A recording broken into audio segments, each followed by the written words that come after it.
മുഖ്യമന്ത്രി വി.ഡി. സതീശൻ 2-3 കൊല്ലത്തിനകത്താണ് അദ്ദേഹം ഇത്ര അടുത്ത് ഇടപെടാനിടെ. അദ്ദേഹം പകുതി കരുണാകരനും പകുതി ഉമ്മൻചാണ്ടി സാറുമാണ്.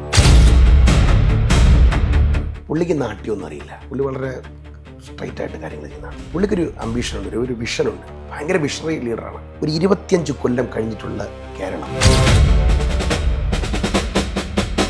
CPM-ന്റെ എക്കാലത്തെ നയം ആരാണോ നയിക്കുന്നത് അയാളെ ടാർഗറ്റ് ചെയ്യും. വി.ഡി. സതീശൻ ഇങ്ങനെ ഭരിച്ചാൽ ഇവിടെ കേരളത്തിൽ CPM ഉണ്ടാവില്ല. ഇന്ന് പല കോൺഗ്രസ്സുകാരോട് നമ്മൾ ചോദിച്ചു കഴിഞ്ഞാൽ അവർ പറയുന്നത് ഞങ്ങൾ നെഹ്റുവിൻ കോൺഗ്രസ് ആണ്, അല്ലെങ്കിൽ നെഹ്റുവിൻ സോഷ്യലിസ്റ്റ് ആണെന്ന് പറയും. ചിലരോട് ചോദിച്ചാൽ ഞങ്ങൾ ഗാന്ധിസമാണ്, ഗാന്ധി മാർഗമാണ് കൈകാര്യം ചെയ്യുന്നത്. യഥാർത്ഥത്തിൽ ഇത് തമ്മിലുള്ള വ്യത്യാസം എന്താണ്? ഗാന്ധി അദ്ദേഹം നേരത്തെ ഞാൻ പറഞ്ഞതുപോലെ ഗാന്ധിക്ക് അറിയാമായിരുന്നു ഈ രാജ്യത്ത് മതമുണ്ട്, ജാതിയുണ്ട്, ആചാരങ്ങളുണ്ട്. ഇതിനെ ഒന്നാകെ റദ്ദ് ചെയ്താൽ ഈ സ്വാതന്ത്ര്യ സമരത്തിനൊന്നും ആരും വലിച്ച വരത്തില്ല. അതുകൊണ്ട് ഗാന്ധി എന്താ ചെയ്തത്? വളരെ തന്ത്രപൂർവ്വം, വളരെ ബുദ്ധിപൂർവ്വം ഗാന്ധി പ്രാർത്ഥനാ സദസ്സുകളാണ് ആദ്യം വിളിച്ചത്. ഇന്ത്യയിലാകമാനം അദ്ദേഹം പങ്കെടുക്കുന്ന പരിപാടികളുടെ ആദ്യം പ്രാർത്ഥനാ സദസ്സുകളായിരുന്നു. നിങ്ങൾ പ്രാർത്ഥനയ്ക്ക് വരൂ എന്ന് പറഞ്ഞ് വിളിച്ചപ്പോൾ വിദ്യാർത്ഥികൾ വന്നു, കർഷകർ വന്നു, സ്ത്രീകൾ വന്നു, വീട്ടമ്മമാർ വന്നു, ഉദ്യോഗസ്ഥർ വന്നു, എല്ലാവരും വന്നു. പ്രാർത്ഥനാ സദസ്സുകൾക്ക് ശേഷമാണ് അദ്ദേഹം കോൺഗ്രസിനെ കുറിച്ചും സ്വാതന്ത്ര്യ സമരത്തെക്കുറിച്ചും പറഞ്ഞത്. പ്രാർത്ഥനാ സദസ്സുകളിൽ വന്ന ആളുകളെയാണ് അദ്ദേഹം എങ്ങോട്ട് പരിവർത്തനപ്പെടുത്തിയത്? കോൺഗ്രസിലേക്ക് അല്ല, സ്വാതന്ത്ര്യ സമരത്തിലേക്ക് പരിവർത്തനപ്പെടുത്തിയത്. അപ്പോൾ ഇവിടുത്തെ പ്രശ്നം എന്താണ്? അദ്ദേഹം മതം ഞാനൊരു നല്ലൊരു ശ്രീരാമഭക്തനാണ്, ഞാൻ ഹിന്ദുവാണ്. ഞാൻ എന്തുകൊണ്ട് ഹിന്ദുവാണെന്ന് അദ്ദേഹം എക്സ്പ്ലെയിൻ ചെയ്തിട്ടുണ്ട്. യഥാർത്ഥ ലോകത്തിലെ ഏറ്റവും വലിയ മര്യാദാ പുരുഷോത്തമനായ രാമനെ ഞാൻ ഉയർത്തിപ്പിടിക്കുന്നു. ഞാൻ ഹിന്ദുവാണ്. ഹിന്ദു ആയതുകൊണ്ട് തന്നെയാണ് ഞാനാണ് ലോകത്തിലെ ഏറ്റവും വലിയ ഹിന്ദു എന്നായിരുന്നു അദ്ദേഹത്തിൻ്റെ കൺസെപ്റ്റ്. അതുകൊണ്ട് തന്നെ ഞാൻ ഏറ്റവും വലിയ മുസ്ലിമുമാണ്. ഞാൻ എങ്ങനെയാണോ ഏറ്റവും വലിയ ഹിന്ദുവാകുന്നത്, ആ ഒറ്റ കാരണത്താൽ ഞാൻ ഏറ്റവും വലിയ ഇസ്ലാമുമാണ്.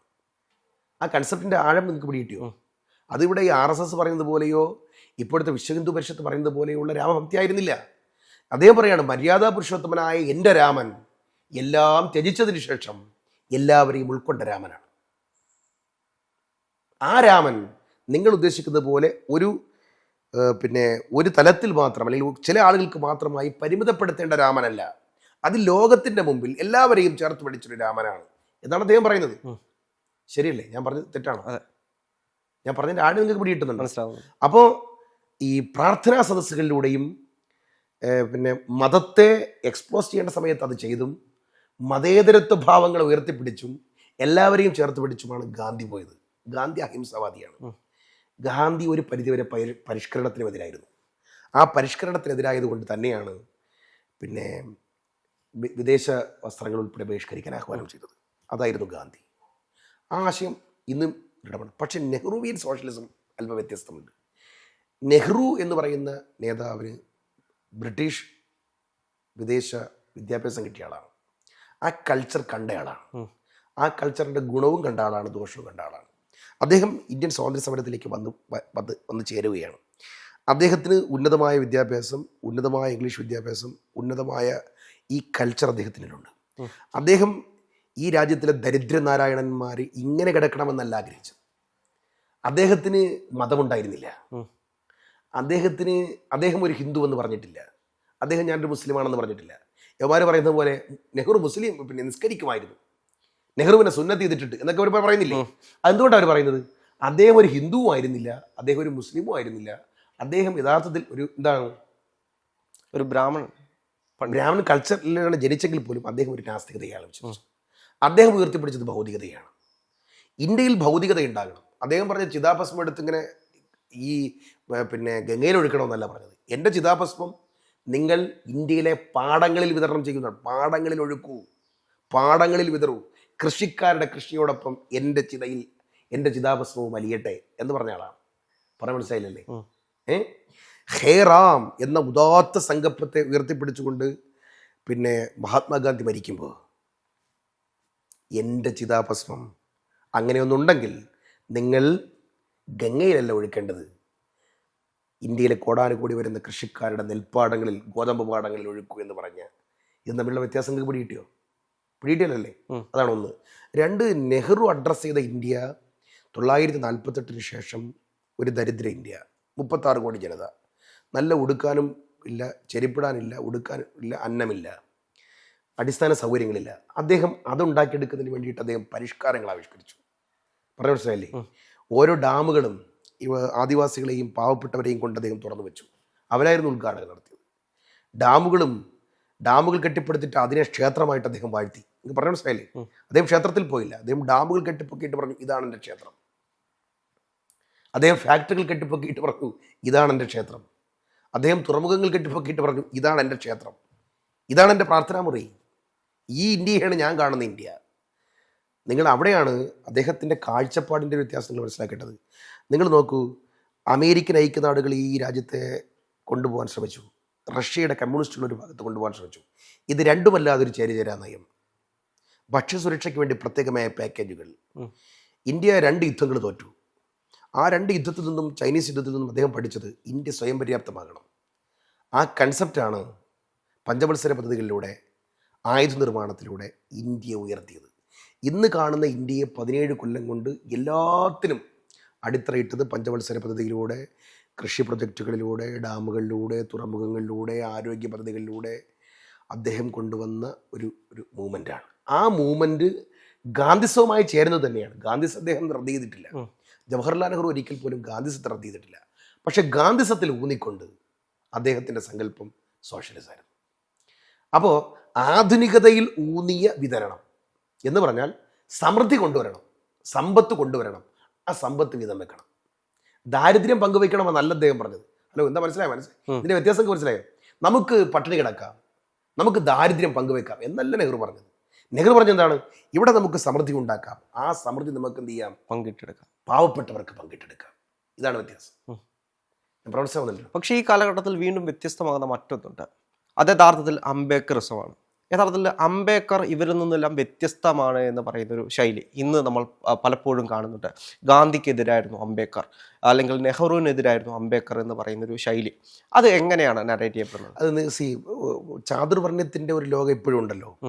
അതികഠിനമായ ഒരു ഗ്ലാസ് വെള്ളം പോലും ഒരു കിണറ്റിൽ നിന്ന് എടുത്ത് കുടിക്കാൻ കഴിയാത്ത തരത്തിലുള്ള ചാതുർവർണ്ണയത്തെ സ്വയം അനുഭവിച്ച ആളാണ് ശ്രീ അംബേദ്കർ. അപ്പോൾ അംബേദ്കറിൻ്റെ വിഷൻ എന്തായിരുന്നു?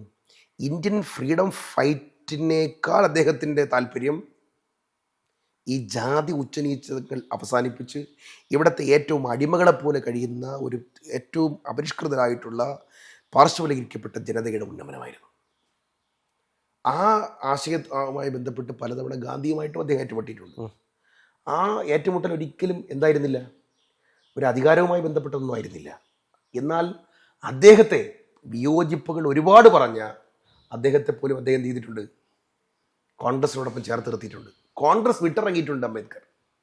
കോൺഗ്രസ് വിട്ടുപോയതിനു ശേഷവും ജവഹർലാൽ നെഹ്റുവിൻ്റെ ആദ്യത്തെ ദേശീയ സർക്കാരിൽ നിയമമന്ത്രിയാക്കിയിട്ടുണ്ട്. നിങ്ങൾക്ക് എന്താ മനസ്സിലായി? കോൺഗ്രസ് ചേർത്ത് പിടിച്ചിട്ടേ ഉള്ളൂ. കോൺഗ്രസ് അദ്ദേഹത്തെ തള്ളിക്കളയായിരുന്നില്ല, കോൺഗ്രസ് ചേർത്ത് പിടിക്കുകയായിരുന്നു. ഇന്ത്യക്ക് ഒരു ഭരണഘടന ഉണ്ടാക്കാൻ ഒരു സഭ ഉണ്ടാക്കിയപ്പോൾ മറ്റൊരു പേരും നമുക്ക് സജസ്റ്റ് ചെയ്യാൻ ഉണ്ടായിരുന്നില്ല. വേറെ ആളില്ലാത്തതാണ്, നിയമജ്ഞരില്ലാത്തതാണോ? അല്ല, ലോകത്തിലെ ഏറ്റവും വലിയ നിയമജ്ഞരുടെ ഒരു വലിയ കൂട്ടം തന്നെ ഇന്ത്യയിലുണ്ടായിരുന്നു. നമ്മൾ തിരഞ്ഞെടുത്തത് അംബേദ്കറെയാണ്. അത് അദ്ദേഹത്തിൻ്റെ ബുദ്ധിയെയും അദ്ദേഹത്തിൻ്റെ നിങ്ങൾ നോക്കൂ, അദ്ദേഹത്തിൻ്റെ ഏറ്റവും വലിയ ഇത് സംവരണം. നിങ്ങൾ എത്ര തന്നെ പറഞ്ഞാലും സംവരണത്തിൻ്റെ ആനുകൂല്യം കിട്ടി രക്ഷപ്പെട്ടവർ എത്ര പേരുണ്ട്? ഒരുപാട് പേരല്ലേ? അത് അംബേദ്കറിൻ്റെ കൂടി സംഭാവനയല്ലേ? അതെ. രാഷ്ട്രനിർമ്മാണത്തിൽ അംബേദ്കറിസത്തിന് പ്രാധാന്യമുണ്ട്. അത് ജാതീയതയ്ക്കെതിരാണ്, മതവർഗീയതയ്ക്കെതിരാണ്, ഉച്ചനീചത്വങ്ങൾക്കെതിരാണ്, അടിച്ചമർത്തലുകൾക്കെതിരാണ്, പാർശ്വവൽക്കരിക്കപ്പെട്ട ജനതയെ എല്ലാ ചങ്ങലക്കെട്ടിൽ നിന്നും പൊട്ടിച്ചെറിയാനുള്ള വ്യഗ്രതയാണ്. അതിനങ്ങനെ കണ്ടാൽ മതി.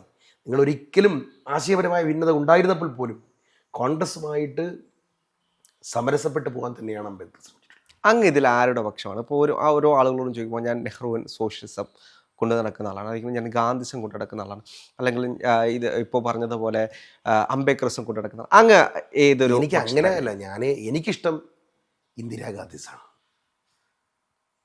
അതെന്തുകൊണ്ടാണ്? എനിക്ക് ഇന്ദിരാഗാന്ധിയാണ് എനിക്ക്.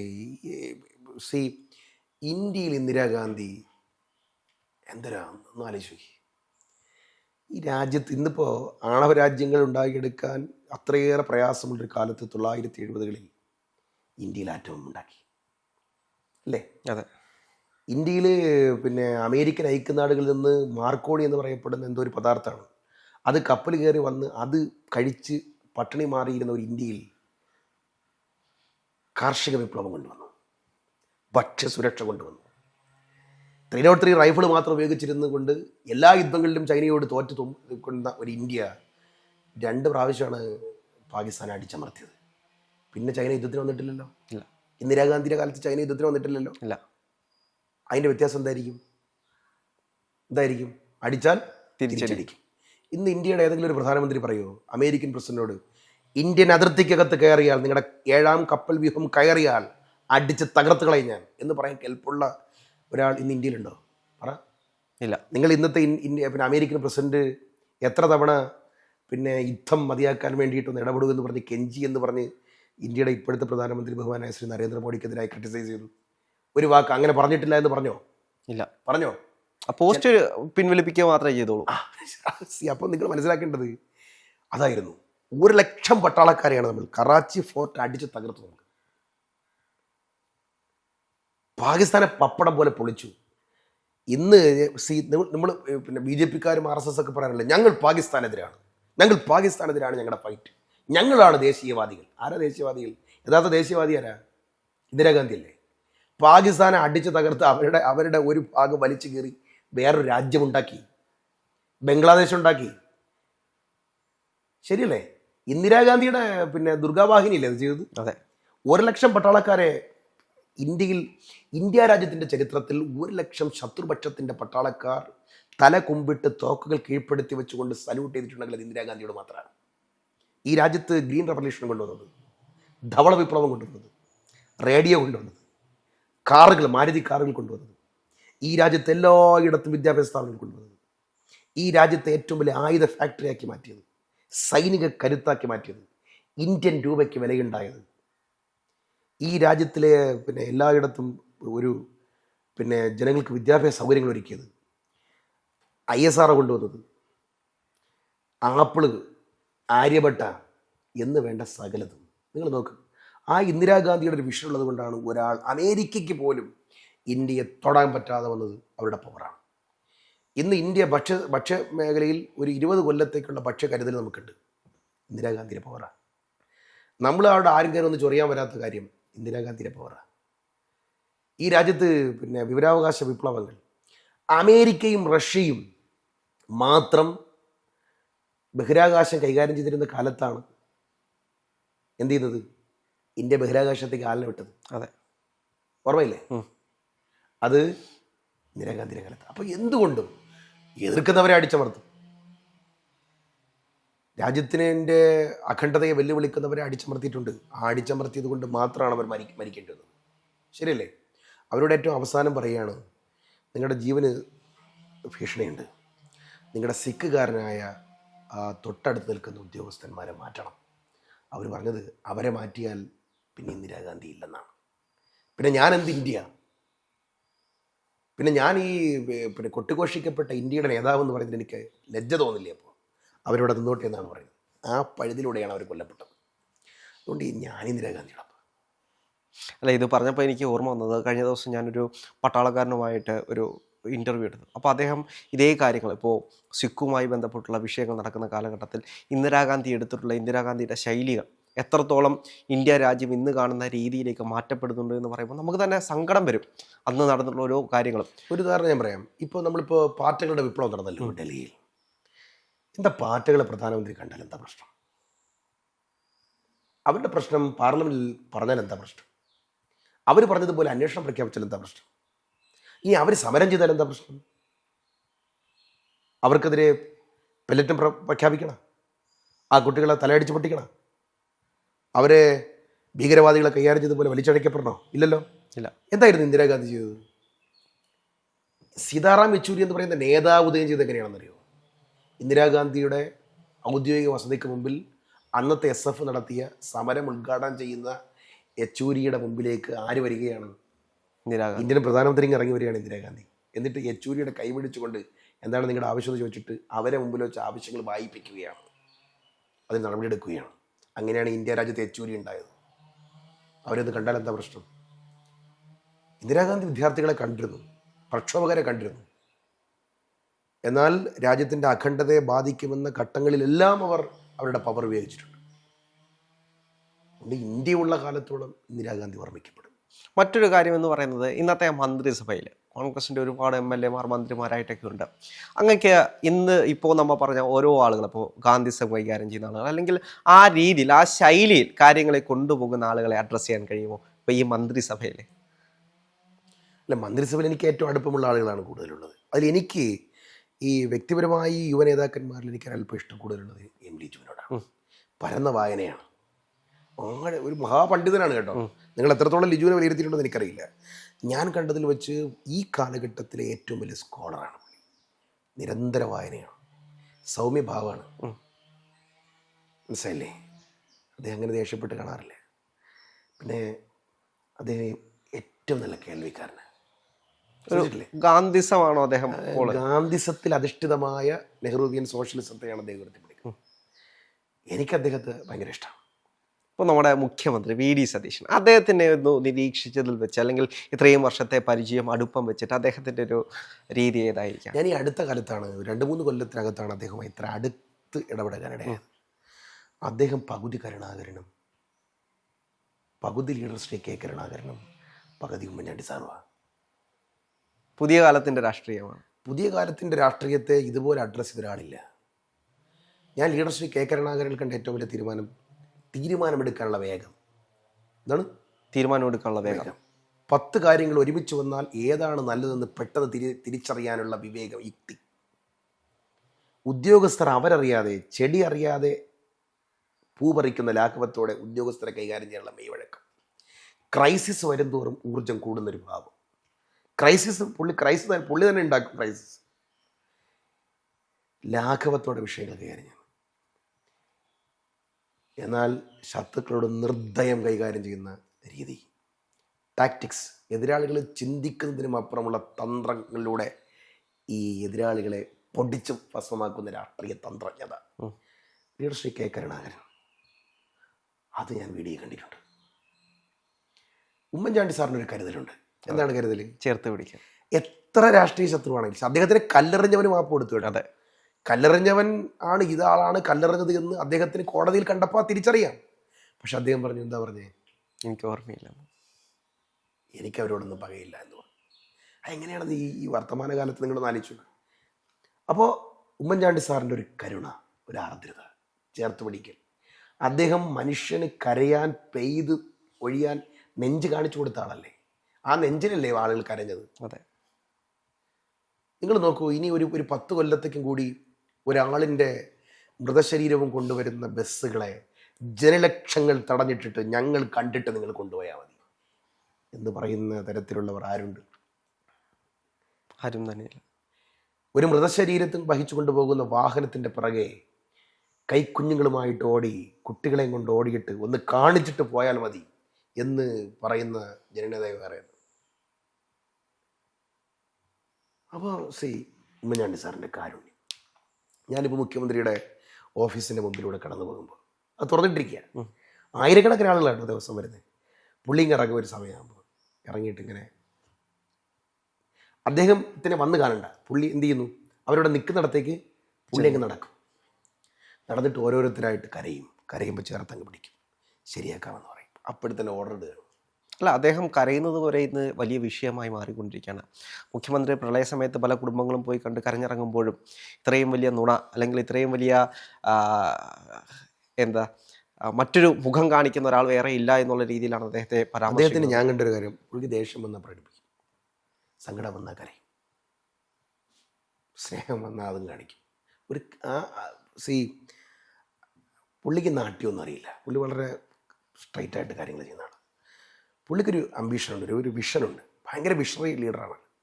ഒരു 25 കൊല്ലം കഴിഞ്ഞിട്ടുള്ള കേരളം. പുള്ളി പറയുന്നത് കുറേ സൗജന്യം കൊടുത്തുകൊണ്ട് മാത്രം ഒരു സമൂഹം രക്ഷപ്പെടില്ല. സൗജന്യത്തിൻ്റെ കാലം കഴിയുന്നതോടെ ആ സമൂഹം തകർന്നടിയും. സൗജന്യം കൊടുത്ത് നശിപ്പിക്കുന്നതിനേക്കാളുപരി സ്വയാർജിതമായിട്ട് അവരെ വളർത്തിയെടുക്കുക എന്നുള്ളതാണ്. ഉദാഹരണത്തിന്, നിങ്ങൾക്ക് ഞാൻ എന്നും സൗജന്യ റേഷൻ തരുന്നതിനേക്കാളുപരി നിങ്ങൾക്കൊരു 5 സെൻറ്റ് വാങ്ങാൻ കരുത്ത് നിങ്ങൾക്കുണ്ടാവുകയും നിങ്ങളവിടെ കൃഷി ചെയ്ത് ഒരു പറ അരി എടുക്കുകയും ചെയ്യുന്ന തരത്തിലേക്ക് നിങ്ങളെ ഉയർത്തുക എന്നുള്ളതാണ്. കുറേ വിദ്യാഭ്യാസ ലോണുകൾ കൊടുക്കുക മാത്രമല്ല, നിങ്ങൾക്ക് ഇവിടെ പഠിക്കാം, ഇവിടെ കോളേജ് ഉണ്ടാക്കാൻ, ഇവിടെ നിങ്ങളുടെ വിഭവശേഷി തലച്ചോറ് ഇവിടെ ഉപയോഗപ്പെടുത്താൻ, ഇവിടെ എങ്ങനെ ആ സ്കീം ഉണ്ടാക്കാം എന്നുള്ളതാണ്. പറയാൻ മനസ്സിലായില്ലേ? നദികളെയും പുഴകളെയും കടലിനെയും എങ്ങനെ ബന്ധിപ്പിക്കാം, അതിലേക്ക് ലൊജിസ്റ്റിക്കുകൾ എങ്ങനെ കൊണ്ടുവരാം, അതിലൂടെ എങ്ങനെ കേരളത്തെ അഡ്രസ്സ് ചെയ്യാം, അതിലൂടെ കുറേ തൊഴിലുണ്ടാക്കാം. നിങ്ങൾ നോക്കുക, ഇപ്പോൾ BSc BA BCom എന്ന് പറഞ്ഞാൽ ഇപ്പോൾ ആരും പോകാറില്ലല്ലോ. ഇല്ല. ഒരു ഞങ്ങളുടെയൊക്കെ സമയത്ത് ഒരു BSc BComനൊക്കെ ഒരു അഡ്മിഷൻ കിട്ടാൻ എന്ത് തള്ളായിരുന്നു, വലിയ പാടായിരുന്നു. അപ്പോൾ ഇപ്പോൾ നമ്മുടെ കൾച്ചർ അദ്ദേഹം മാറ്റുകയാണ്. എന്താണ്?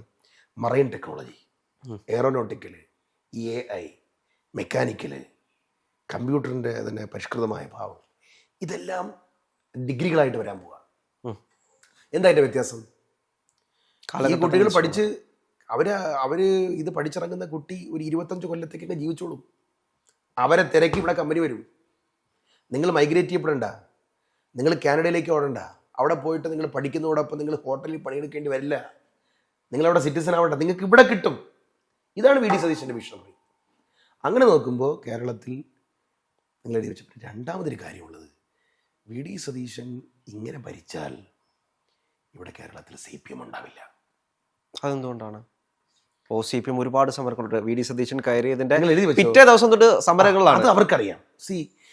CPMന്റെ എക്കാലത്തെ നയം ആരാണോ നയിക്കുന്നത് അയാളെ ടാർഗറ്റ് ചെയ്യുന്നത്. കരുണാകരൻ നയിച്ചിരുന്നപ്പോൾ കരുണാകരൻ കരിങ്കാലി എന്ന് വിളിച്ചുള്ള കലാപരം. AK ആന്റണി സാർ ഭരിച്ചപ്പോൾ AK ആന്റണിക്കെതിരായിരുന്നു കലാപം. ഉമ്മൻചാണ്ടി സാറിന് അവർ ലോകത്തിലെ ഏറ്റവും വലിയ വേട്ടയാടലാണ്. രമേശ് ചെന്നിത്തല മുഖ്യമന്ത്രി ആയിട്ടില്ല. രമേശ് ജി 5 കൊല്ലം പ്രതിപക്ഷ നേതാവായപ്പോൾ ഏറ്റവും കൂടുതൽ ആക്ഷേപങ്ങൾ ഉന്നയിച്ചത്. ഇപ്പൊ ഇവരെയൊക്കെ വിട്ടല്ലോ. ഇപ്പൊ എന്താ ഇദ്ദേഹത്തിനെ പിടിച്ചിരിക്കുന്നത്? എന്താ അദ്ദേഹം എന്താണ് അവരുടെ ടാർഗറ്റ്? അവർക്കറിയാം. നയിക്കുന്നവനെ ഓടിക്കുക, നയിക്കുന്നവനെ തകർക്കുക. നയിക്കുന്നവൻ വീണാൽ പിന്നീട് എന്ത് പറ്റിക്കോളും? ആ പടം ഒന്നാകെ നശിച്ചു പോകും എന്നാണ്.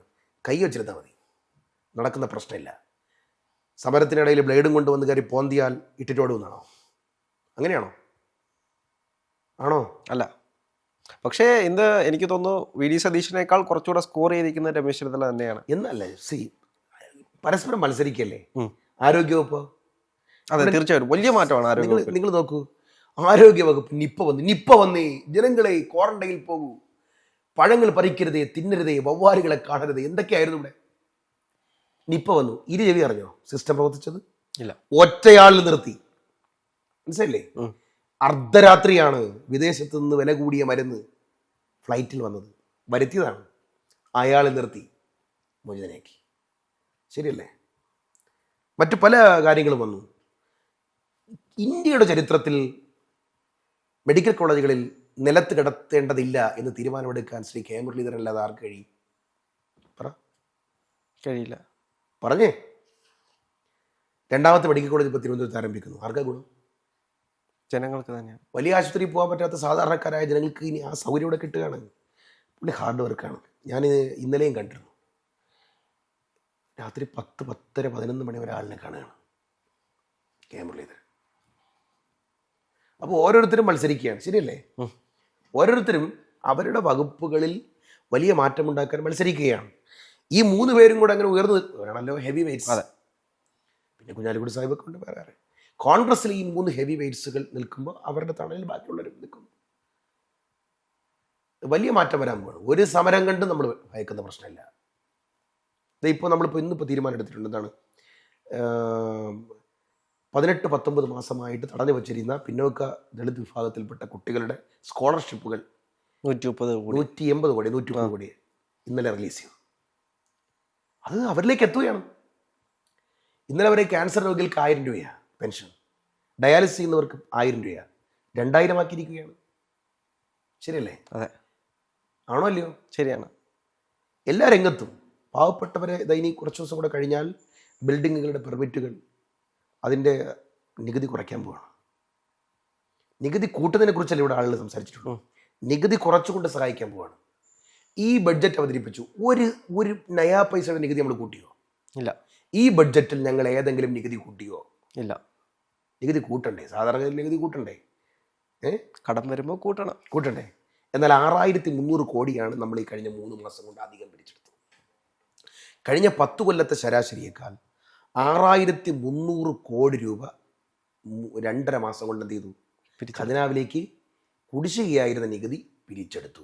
അപ്പം നികുതി കൂട്ടുന്നില്ല, കുടിശ്ശിക പിരിച്ചെടുക്കുന്നു. നികുതിയുടെ സ്രോതസ്സുകൾ ജനങ്ങളെ ബാധിക്കാതെ ഉണ്ടാക്കിയെടുക്കുന്നു. അത് താഴെത്തട്ടിലുള്ളവരിലേക്ക് ചൊലുത്തി കൊടുക്കുന്നു. നിങ്ങൾ ഷിപ്പ്യാർഡിന് പണം അനുവദിക്കുന്നു, മനസ്സിലല്ലേ? വൻകിട ആശുപത്രികൾക്ക് പണം അനുവദിക്കുന്നു. അതേപോലെ ക്യാൻസർ രോഗികളുടെ കൂട്ടുന്നു. ആശാവർക്കർമാരുടെ ഓണറേറിയം 3 ഇരട്ടിയാക്കുന്നു. പാചകം ചെയ്യുന്ന സ്കൂളുകളിൽ പാചകം ചെയ്യുന്ന സഹോദരിമാരുടെ ഓണറേറിയം ശമ്പളം 2 ഇരട്ടിയാക്കുന്നു. ശരിയല്ലേ? ഇരട്ടിയാക്കുന്നു. പിന്നെ അങ്കണവാടി ജീവനക്കാരുടെ ഓണറേറിയം വർദ്ധിപ്പിക്കുന്നു. അവർ ചോദിച്ചതുപോലെ വർദ്ധിപ്പിച്ചു കൊടുക്കുന്നു. അപ്പോൾ ഒരു ഭാഗത്ത് ഈ പണം പിരിച്ചെടുക്കുന്ന പണം കുറേ കെട്ടിടങ്ങൾ ഉണ്ടാക്കൽ മാത്രമല്ല, അത് എത്തിക്കേണ്ട അർഹതപ്പെട്ട പാവങ്ങളിലേക്ക് എത്തിക്കുന്നു. ഉദാഹരണം നിങ്ങൾ പറഞ്ഞു തരാം, മാറ്റം നിങ്ങൾ അറിയാൻ പറ്റും. PSCയുടെ ഇന്നലെ സെക്രട്ടറിയുടെ മുമ്പിൽ സമരം ചെയ്ത സഹോദരിമാർ സമരം അവസാനിപ്പിച്ചു. മന്ത്രി ശംസുദ്ദീൻ നേരിട്ട് പോയി ചർച്ച ചെയ്തു. സമരപ്പന്തലിലെത്തി ചർച്ച ചെയ്തതിനാൽ വളർമതി ഉൾപ്പെടെയുള്ള സഹോദരിമാർ സമരം അവസാനിപ്പിച്ചു. എന്തുകൊണ്ട്? നിങ്ങൾ കഴിഞ്ഞ 10 കൊല്ലം ആ സെക്രട്ടറിയുടെ മുമ്പിൽ രാഹുൽ കണ്ടിട്ടുണ്ടോന്നറിയില്ല, മുട്ടിലിടഞ്ഞ് സമരം നടത്തി. കുട്ടികൾ ഉപ്പുകല്ലിൽ ചവിട്ടി നിന്ന് സമരം നടത്തി. മുടി മുറിച്ച് സമരം നടത്തി. ആശാവർക്കർമാർ 385 ദിവസം കേവലം 33 രൂപയ്ക്ക് സമരം ചെയ്തു. അവരെ മൈക്ക് പിടിച്ച് പറിച്ചു, ഉപദ്രവിച്ചു, അടിച്ചു. SI റാങ്ക് ലിസ്റ്റിൽപ്പെട്ടവർ, HSI റാങ്ക് ലിസ്റ്റിൽപ്പെട്ടവർ അവർ സമരം നടത്തി. ആ സമരപ്പന്തലിൽ ഒരു മന്ത്രി പോയിട്ടൊരു നല്ല നേതാവ് സമ്മതിച്ചിട്ടുണ്ടോ? അവരൊന്ന് ആശ്വസിപ്പിച്ചിട്ടുണ്ടോ? ഈ ഹാൾ ടിക്കറ്റുകൾ വലിച്ചങ്ങോട്ട് എറിയും, അത് കൂട്ടിയിട്ട് കത്തിക്കും. അവർ ആ ഹജൂർ കച്ചേരിയിലെ പിണറായി ഇരിക്കുന്ന മന്ദിരത്തിന് നേരെ ഇങ്ങനെ ശപിക്കും. അവർ പോകും. എന്തേ? ഇപ്പോൾ PSC സമരപ്പന്തലിലേക്ക് മന്ത്രിമാർ പോകുന്നു, കേൾക്കുന്നു. PSC റാങ്ക് ലിസ്റ്റുകളുടെ വേഗം കൂട്ടുന്നു, കാലാവധി കൂട്ടുന്നു. അപ്പോയിൻമെൻറ്റുകൾ എത്രയും പെട്ടെന്ന് ചെയ്യാൻ വേണ്ടി PSCക്ക് ഓർഡർ ഇടുന്നു. PSCയിലെ തട്ടിപ്പുകൾക്കെതിരെ അന്വേഷണം പ്രഖ്യാപിക്കുന്നു. എനിക്ക് ഇഷ്ടപ്പെട്ട ആളിനെ പിന്നെ ഫസ്റ്റ് കിട്ടാൻ വേണ്ടിയിട്ട് അയാൾ എഴുതിയ 10 ചോദ്യം, അയാളെ എതിരാളി എഴുതിയ 10 ചോദ്യം കൗണ്ട് ചെയ്യപ്പെടുന്നില്ല. അത് കള്ളത്തരമല്ലേ? അതെ, ആ കള്ളത്തരം ലോകത്തിലെ ഏറ്റവും വലിയ തട്ടിപ്പല്ലേ? ഒരു കുന്തം അറിയാത്ത ഒരുത്തൻ പോലീസ് കോൺസ്റ്റബിൾ റാങ്ക് ലിസ്റ്റിൽ 1ാമതാവുന്നു. അവനോട് 2ാമത് ചോദിച്ചപ്പോൾ അവൻ്റെ മാർക്ക് 0. ഈ തട്ടിപ്പുകൾ അവസാനിപ്പിക്കുന്നു. ഇവിടത്തെ സാധാരണക്കാരായിട്ടുള്ളവരുടെ സമരങ്ങൾ ന്യായമാണെങ്കിൽ നേരിട്ട് കേൾക്കുന്നു, നടപടി ഉണ്ടാവും.